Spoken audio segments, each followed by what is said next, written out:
உங்கள் favourite TV ஷோக்களை இனி miss பண்ண தேவையில்லை. ZEE5 இல் முற்றிலும் இலவசமாக காணுங்கள், இங்கேயும் எப்பொழுதும். ஹலோ, போட்டோஷூட் கடையா?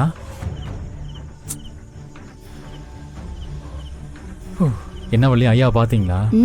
பார்த்தேன். எங்க போனா ஆளையே காணும்னு கேட்டாரு. ரூம்ல தான் இருந்தேன்னு சொன்னேன். அப்புறம் அவர் ஒன்றும் சொல்லல. அப்பாடா, ஒரு பிரச்சனையிலேருந்து தப்பிச்சாச்சு. இல்லைன்னா எங்க போன, யார் கூட போனேன்னு கேட்டு ப்ரெஷர் ஏற்றிருப்பாரு. உட்காருங்க. சரி, அதை விடு. பார்த்திபன் விஷயம் என்னாச்சு? அந்த ஆள் யாருன்னு ஏதாவது க்ளூ கிடைச்சதா? இல்லை வள்ளி, கண்ணை கட்டி காட்டில் விட்ட மாதிரி இருக்கு. ஏதாவது ஒரு சின்ன நூல் கிடைச்சா கூட போதும், அதை பிடிச்சிட்டு போய் அப்படியே கரை சேர்ந்துடலாம்.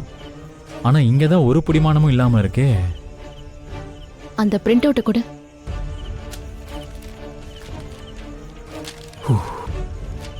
பேசாம இதுல இருக்கிற எல்லா நம்பருக்கும் கால் பண்ணி பார்த்தா என்ன? இவ்வளோ நேரம் அதுதான் பண்ணிட்டு இருந்தேன். நீங்களே பாருங்களேன், அதில் இருக்கிறது எல்லாமே லேண்ட்லைன் நம்பராக தான் இருக்கு. எந்த நம்பருக்கு கால் பண்ணாலும் நம்பர் யூஸில் இல்லைன்னு தான் வருது. நீங்கள் வேணால் பேசி பாருங்க. இரு, நான் பண்ணி பார்க்குறேன்.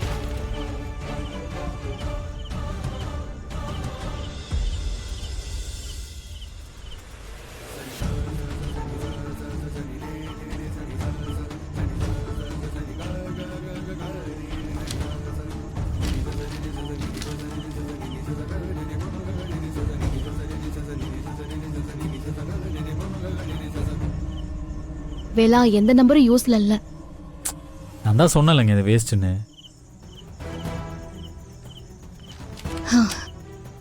இப்ப என்ன பண்றது வேலா? கையில ஒரு நல்ல ஆயுதம் கிடைச்சிருச்சுன்னு பார்த்தா அது எதுக்கும் யூஸ் ஆகாது போலயே. அப்பாவும் அத்தையும் ரொம்ப பாவம் இல்லை, எந்த தப்புமே பண்ணாம பெரிய தண்டனை அனுபவிச்சுட்டு இருக்காங்க. ஆனா எல்லா தப்பையும் செஞ்ச வேதனாகியமா நம்ம கண்ணு முன்னாடியே சந்தோஷமா சுதந்திரமா சுத்திக்கிட்டு இருக்காங்க. 1000 குற்றவாளிங்க தப்பிக்கலாம், ஆனா ஒரே ஒரு நிரபராதி தண்டிக்கப்படக்கூடாதுன்னு சொல்லுவாங்க. ஆனா நம்ம கண்ணு முன்னாடியே 2 அப்பாவிங்க தண்டனை அனுபவிச்சுட்டு இருக்காங்க. அவங்கள நம்மளால எதுவுமே செய்ய முடியலன்னு நினைக்கும் போது ரொம்ப குற்ற உணர்ச்சியா இருக்கு வள்ளி.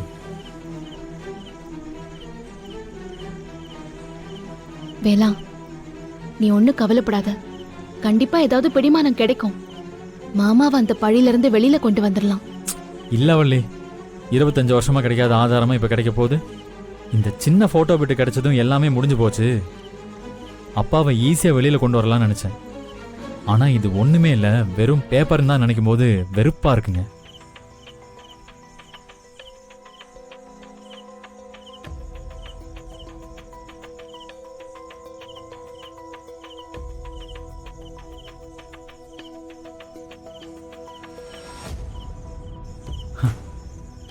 கிடைச்சிருச்சு Valli, new light photo studio. என்ன சொல்ற? அது என்ன நியூ லைட் போட்டோ ஸ்டுடியோ? இந்த போட்டோவை யாரு பிரிண்ட் பண்ணாங்களோ அந்த ஸ்டுடியோட பேரு நியூ லைட் போட்டோ ஸ்டுடியோ.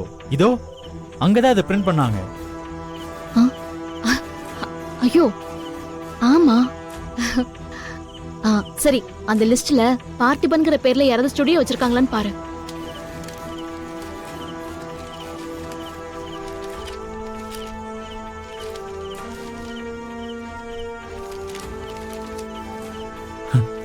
இந்தா இருக்கு, மாட்டிக்கிச்சு. நியூ லைட் போட்டோ ஸ்டுடியோ, உரிமையாளர் பார்த்திபன் இருக்கு. நான் சொன்னேன்ல, கண்டிப்பா ஏதாவது க்ளூ கிடைக்கும்னு. ZEE5 ஆப்பை டவுன்லோட் செய்து அனைத்து எபிசோடுகளையும் இலவசமாக பாருங்க.